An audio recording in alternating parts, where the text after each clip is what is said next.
Ya baik, kita akan masuk di materi ke-17 yaitu pengenalan dan demo LP1, LoRa dan juga NB-IoT. LP1 merupakan jenis telekomunikasi nirkabel jaringan area luas yang dirancang untuk memungkinkan komunikasi jarak jauh pada rendah sedikit menilai antara hal-hal yang terhubung seperti sensor dioperasikan pada baterai. LP1 adalah sebuah teknologi nirkabel yang sangat sesuai dengan kebutuhan spesifik perangkat mesin-to-mesin dan IoT. Penggunaan LP1 biasanya digunakan untuk smart city dan sektor industri yang tidak memerlukan kecepatan dan bandwidth yang sama dengan perangkat seluler konsumen. Teknologi LP1 mendukung transfer data dalam paket data kecil dengan ukuran mulai dari 10 hingga 1000 byte.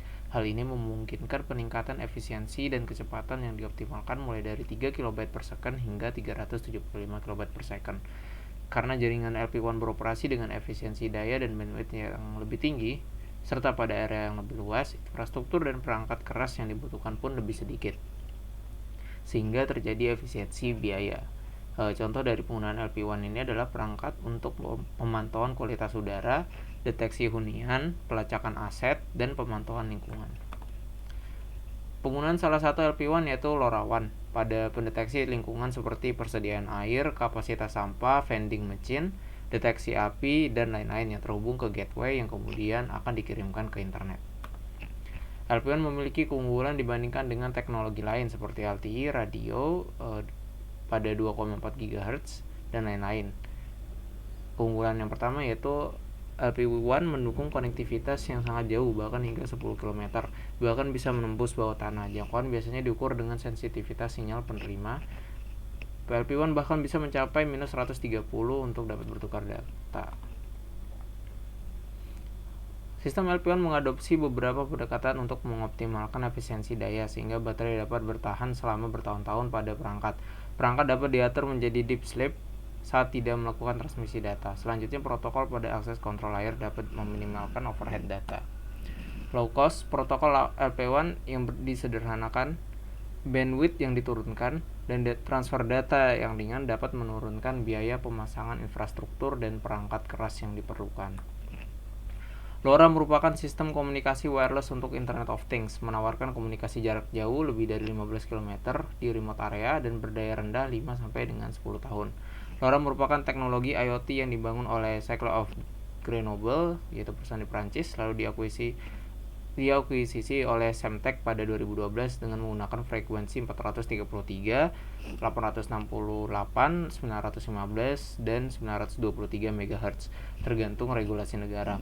Indonesia oleh Kominfo akan mengikuti standar frekuensi LoRa yang ditetapkan oleh LoRa Alliance untuk kawasan Asia, yaitu pada frekuensi 923 sampai dengan 925 MHz.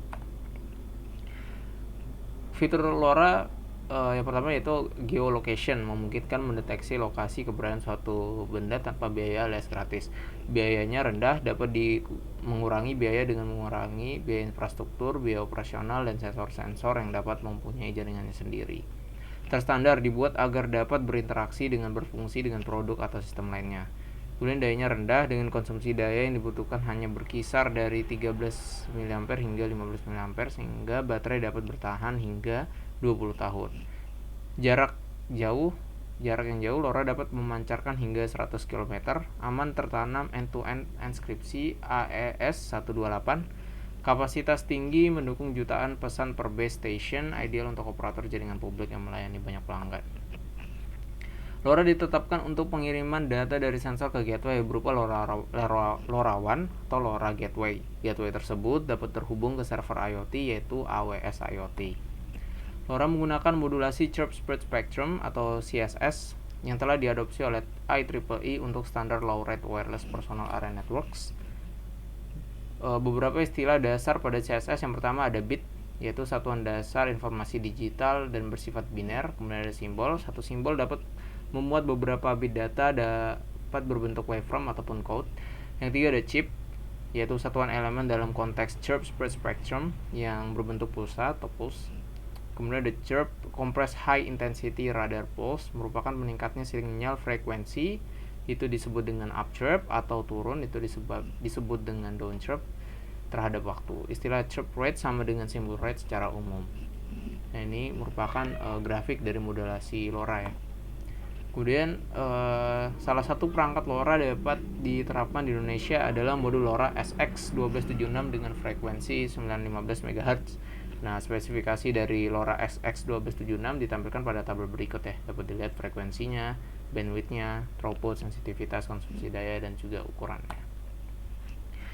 Untuk dapat kita melihat LoRa Antares Converge untuk pengecekan lokasi jangkauan, kita bisa mengunjungi laman ini ya, yang ditampilkan https www.telkomute.com/coverage. Praktikum LoRa yang komponen yang kita butuhkan ya, dapat dilihat di sini ada modul sensor DHT11 dan juga modul LoRa-nya itu sendiri. Modul LoRa di sini ada, dapat kita lihat di sini ada pin digitalnya, ada pin analognya juga, ada VCC, ground, serta kita bisa lihat di sini ada yang unik ya, ada antenanya. Kemudian untuk penggunaan Antares, kita mengunjungi laman website konsolantares.id untuk mendaftarkan akun terlebih dahulu jika belum register akun sebelumnya. Jika sudah memiliki akun, maka kita bisa login. Ketika sudah login, maka tampilan Antares akan terlihat seperti ini ya. Ada menu overview, application, widgets, documentation, account, dan user key. Nah, kita pilih application, kemudian create application. Kemudian kita input nama dan juga application ID. Kemudian kita add device, nama dari device yang kita gunakan. Di sini kita menggunakan temperature sensor sebagai contoh. Kemudian kita masuk pada menu application tadi, maka tampilannya seperti ini. Setelah memasukkan nama dari device, kemudian kita klik set LoRa, ini ditandai dengan kotak merah. Kemudian kita set settingan menjadi kelas A, EBP mode, dan inherit. Kelas A ini merupakan kelas low power pada LoRaWAN, APB mode atau activate by personal, yaitu mode aktivasi dengan konfigurasi personal. Langkah awal, gunakan example pada library LoRa ID dan pilih send class A. Nah, ini kita kalau mau ingin mencobanya yaitu dengan cara membuka menu pada Arduino IDE, kemudian ke examples, lalu di sini terlihat ya LoRa ID. Kemudian kita pilih LoRa ID send class A. Nah, di sini dapat dilihat ya, ada LoRa set access key dan juga LoRa set device ID yang digunakan saat proses upload program. Nah, dapat dari LoRa ID device-nya dapat di sini ya, dilihat ya informasinya, dan juga key-nya dapat dilihat di sini. Setelah akses key dan device ID sudah sesuai, kita bisa langsung mengupload programnya. Hasilnya bisa kita langsung lihat ke akun Antares kita seperti ini ya. Nah, ini ditampilkan datanya seperti ini pada laman Antares yang tadi kita gunakan. Kemudian ada NB-IoT atau Narrowband Internet of Things yang merupakan teknologi telekomunikasi low power wide area network, bagian dari roadmap teknologi 5G yang dirancang secara khusus agar komunikasi antar mesin semakin masif dengan cakupan jaringan konektivitas yang lebih luas hingga 2 kali dari teknologi GSM. Teknologi NB-IoT juga mampu menghasilkan tahanan baterai dari perangkat hingga 10 tahun dan dapat menghemat kos dengan biaya modul yang rendah. Cara kerja dari NB-IoT. NB-IoT menggunakan subset dari standar jaringan LTE, tetapi membatasi bandwidthnya menjadi satu pita sempit, yaitu 200 kHz, atau dapat dibilang bahwa NB-IoT menumpang pada frekuensi jaringan GSM yang sudah ada. Ia menggunakan modulasi OFDM untuk komunikasi downlink dan SC-FDMA untuk komunikasi uplink. NB-IoT juga dapat beroperasi menggunakan pita 200 kHz yang tidak digunakan, yang sebelumnya digunakan oleh GSM. Nah, ini dapat dilihat ya modul dari NB-IoT.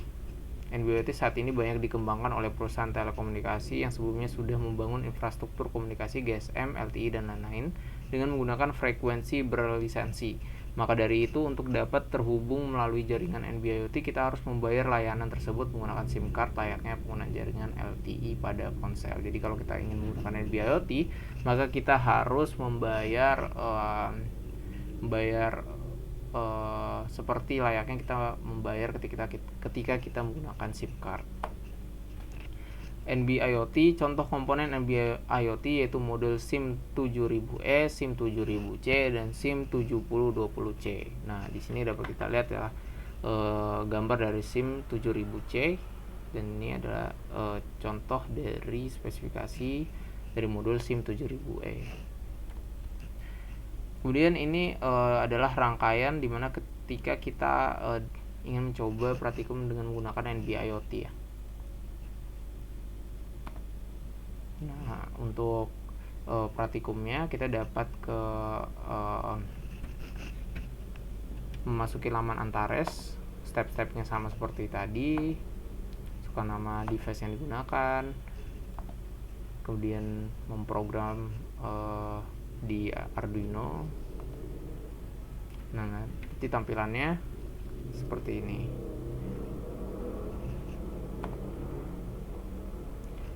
Kemudian ketika tadi itu bagian di application ya. Nah, kita bisa juga menambah widget di Antares. Caranya kita ke menu widget, kemudian kita ini adalah tampilan widget-widget yang dapat dipakai ya. Dan kita pilih double access untuk menampilkan data lebih dari satu buah parameter, pilih application, device, dan data source yang sudah dibuat. Data yang dipilih tersebut merupakan data yang akan ditampilkan pada grafik. Klik confirm, berikan nama grafik tersebut, kemudian klik add. Itu dia langkah-langkahnya ya ketika kita ingin membuat widget pada Antares, pada tampilan sistem yang kita buat. Ya, saya rasa itu untuk materi ke-17. Terima kasih, sampai jumpa di materi-materi selanjutnya.